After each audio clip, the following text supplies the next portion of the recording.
안녕하세요 여러분, 풀도랑 풀맘입니다. 여러분, 혹시 가슴이 두근두근 하거나 잠을 잘 수가 없거나 그게 아니면 고혈압이나 고지혈증으로 고생하고 계신 건 아닌가요? 예, 오늘 제가 가지고 나온 이 풀이 바로 그런 데 도움을 준다고 하는 풀입니다. 1987년 중국에서 100세 넘은 어르신들을 조사한 적이 있습니다. 그때 900명 정도가 중국 신강 지역에서 살고 있었다고 그러거든요. 이 신강 지역에서 사시는 분들이 주로 뭘 자시나 살펴봤더니 이 건강차로 바로 이걸 드시고 계셨다고 그럽니다. 어찌 보면 유칼립투스를 닮은 이 풀의 이름은 나포마입니다.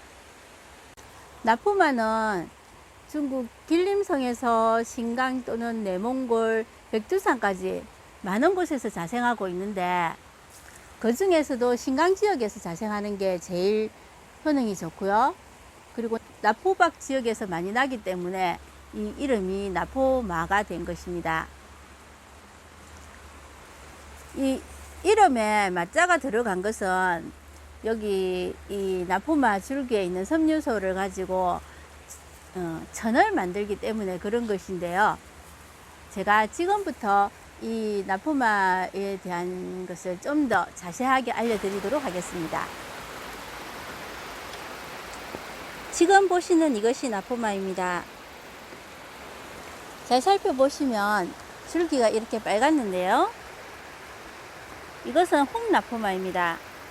나포마 종류에는 홍나포마와 백나포마가 있는데 백나포마는 줄기가 파랗고요. 홍나포마는 말 그대로 이렇게 줄기가 빨갛습니다. 그리고 약해 효능이 있다고 인정된 것이 바로 이 줄기가 빨간 홍나포마입니다. 나포마는 우리나라 말로는 개정향풀이라고 하는 야생화입니다. 나포마는 이렇게 줄기가 부서지거나 잎을 따면은 이렇게 흰 유액 성분이 나옵니다.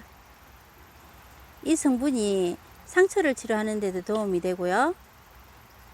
그리고 만져보면 이렇게 끈적끈적한 그런 게 있는데 이게 고무를 만드는 데도 사용이 된다고 그러네요.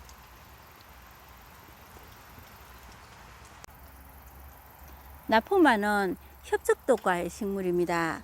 협적도라고 하면 TV에 가끔 나오죠. 어디 소풍 간 사람들이 옆에 있던 나무를 가지고 젓가락을 해 먹었는데 그게 독성 있는 식물이 돼서 뭐 병원에 실려갔다 가더라 하는 그 독이 강한 나무가 협죽도인데요. 얘는 줄기에는 독이 있지만 여기 잎에는 독이 없는 걸로 실험 결과 나왔다 그럽니다. 그래서 나포마 차를 먹을 때는 잎으로 만든 차를 마시고요. 이런 줄기나 이 뿌리 같은 거는 고무를 만들 때 아니면 섬유를 만들 때 이럴 때 사용을 한다고 합니다. 지금 이게 나포마의 씨앗입니다. 꽃도 보여드리고 싶은데 꽃이 지금 시기가 다 돼서 꽃이 없네요.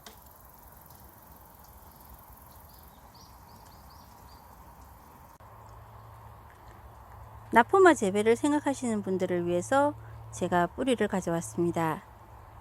나포마 번식은 씨앗 번식하고 뿌리 번식 두 가지가 있는데요. 가장 빠른 것이 뿌리 번식입니다.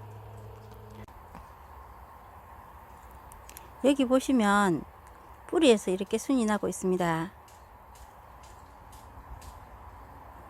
여기 이것은 뿌리는 이 잔뿌리 이게 뿌리고요. 그리고 순이 나고 있는 이 부분은 줄기입니다. 즉 나포마의 줄기를 이렇게 잘라서 꽂아놔도 이게 삽목이 된다는 소리예요. 여기에 잔뿌리가 많은 것은 이 나포마를 화분에서 키워서 그렇습니다. 화분에서 키우게 되면 영양이 부족하기 때문에 이렇게 잔뿌리를 많이 뻗습니다.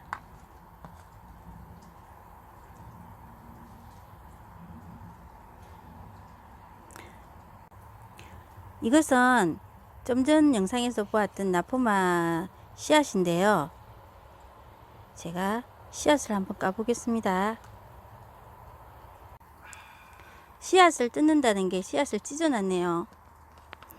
여기 이렇게 솜털이 있고요. 그 아래에 이렇게 씨앗이 달려 있습니다. 이 솜털은 모아서 인주를 만들 때 사용한다 그래요. 이 씨앗이 까맣게 되면 다 익은 것입니다.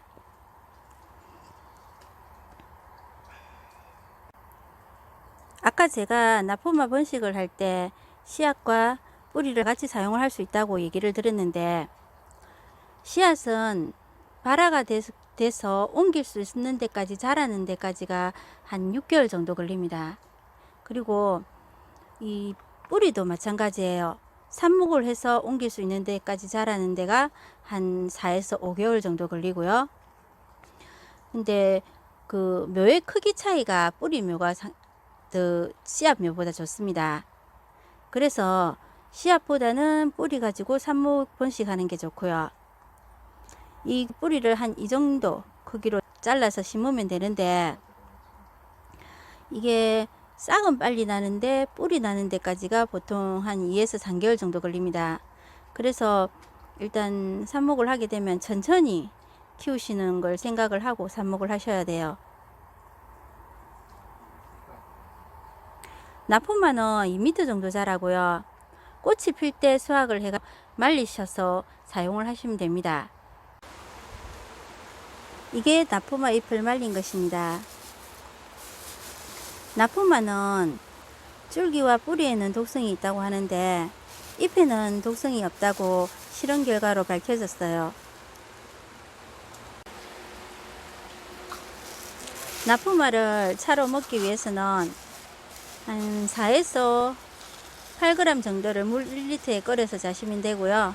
하루 4잔에서 5잔 정도 꾸준히 마셔주시면 됩니다. 그 물 1리터에 끓이는 양이 하루 분량이고요. 자, 봅시다. 이게 얼마 정도 되는가? 이거 미리 종이컵 맞춰 놓은 상태거든요. 4.8g 나오네요. 종이컵에 한 3부 정도 들어간 것 같아요. 그럼 8g 나오려면 어디까지 가야 되는가 보죠. 8.5g, 종이컵 한 컵 정도 누르지 않고 담았을 때 8.5g 정도 나옵니다. 이 정도 되는 양이나 여기 절반 정도 되는 양을 물 1리터에 넣고 끓여 주시면 되고요. 그걸 하루 분량으로 삼아 자시면 됩니다. 끓이는 시간은 보통 기호에 따라 다른데 한 5에서 10분 또는 진하게 우려내 가지고 약처럼 자시려고 하면은 한 20에서 30분 정도 우려내시면 돼요.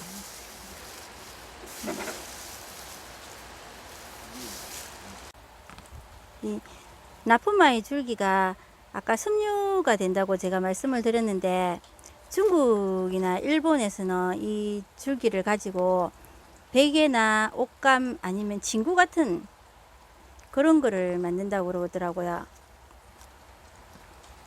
실제로 나포마로 짠 전에서는 상온 한 20도 정도 되면은 세계선이 나와서 사람 몸에 좋은 그런 기능을 한다라고 그렇게 하네요. 아까 제가 나포마 줄기와 뿌리에 약간의 독성이 있다고 말씀을 드렸던가요?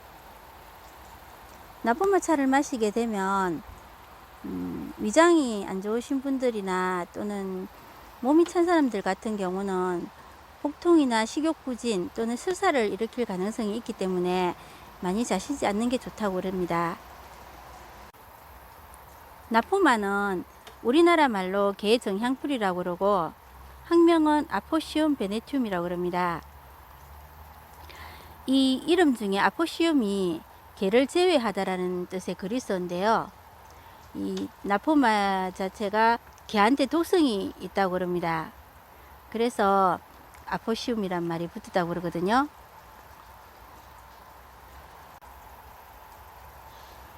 전통적인 중국차 중에 흑차나 청차 같은 유명한 차들을 제치고 나포마차가 약차로 분류될 정도로 기능이 좋다 그러니까요.